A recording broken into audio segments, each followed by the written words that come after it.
anyone that listens to my music might hear me use phrases such as, well, damn it, baby. Well, Well, damn damn it, it, baby. baby.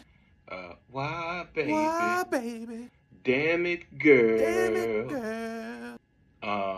I like to capture emotion, kind of like Ursula did to Ariel in The Little Mermaid, where when I think of those phrases, I kind of got like this little Dave Chappelle skit in my head where, you know, if somebody says something that I'm not down with or don't agree with, I might default as a rapper or a hip hop dude to nah, son, or nah. But I feel like R&B dudes, especially from back in the day, that would be their response. Like, you know, well, damn it, baby. Why, baby? Damn it, girl. I actually went over to this R&B dude's house back in the early 2000s, late 90s. At the time, his group was like on the radio and everything like that. He lived somewhere in North Philly. Not nothing to make it was very modest living and stuff. But I went over there with one of my friends, and like as soon as he opened the door, he had on like a neon green silk shirt, like just very stereotype like. And I couldn't help but think of the Seinfeld pirate shirt. But he was just, I mean, he was cool, but it was just very stereotypy. Like it was funny. I had a skit in my head. I mean, I rarely don't have a skit going on in my head, but I try to capture that, man. I can't really sing that well. I just like try to capture the emotion when I sing, but I like to accentuate certain emotions with things like that. So I felt like I should talk about it because I have it in my music. Um, in the creative process, I was talking to some of my friends, and sometimes they think that I'm cluttering. Like, why don't you just make regular music that don't have all that stuff in there? And it's like I'm having fun, man. That's for me. I'm doing that for me. Um, I think in one of these videos that I don't even know the name of the song, but I like it so much that all I know is that to me you look like you're a lot of fun. Open up your loving arms, watch out, here I come. Yo, that's got such a crazy bop to it that um, the part about the song that I like is where he says, "All I know is that to me." Like, why did he write it like that?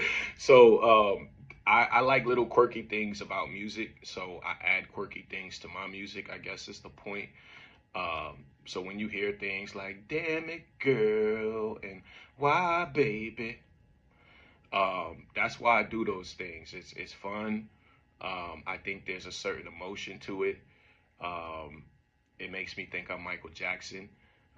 Those are some of my favorite moments in Michael Jackson songs. If I was being honest, if you listen to them, you go back and you'll hear that that's all I did was just take some of my favorite uh, filler, filler, what are they, runs or sound bites from people that I enjoy, and I put it there.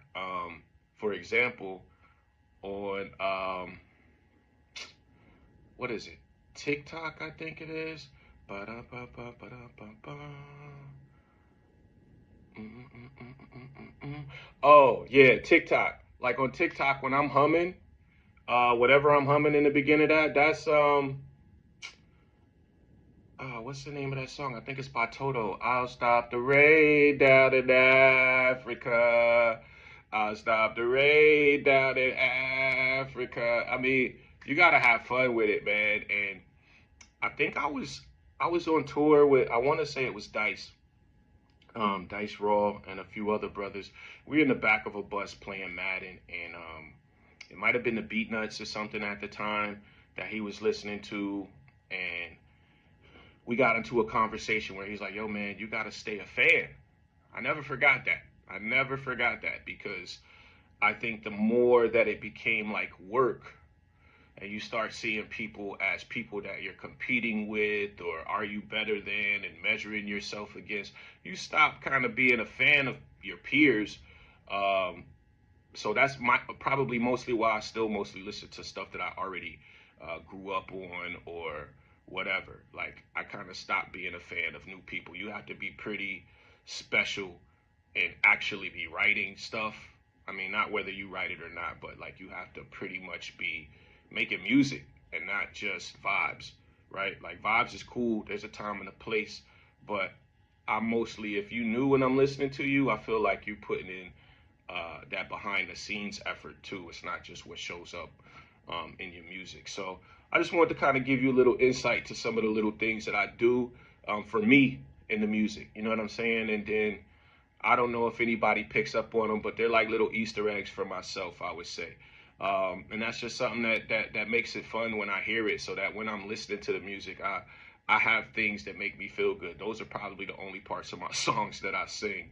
Little things like that, or how I added Frank the Tank in Magneto Mantra, because that was one of my favorite parts of the movie. Geno Smith and his Monday night thing, because I mean, who don't love a redemption story? That man was a beast in college and just bounced around and bounced around and bounced around and never really inspired anyone to believe he was going to be anything more. And I don't think he had a good season this year. Oh, look, I just happen to have on the Raiders colors.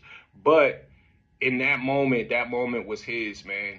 I became a big fan that night because I love a good underdog, a redemption story. So anyway, I don't want every message that I leave to be 7 minutes long, but I'm starting to like this story time. So peace. I hope everybody's good. Have a good day. Sit with that. Don't speak, make it look easy. Don't smile.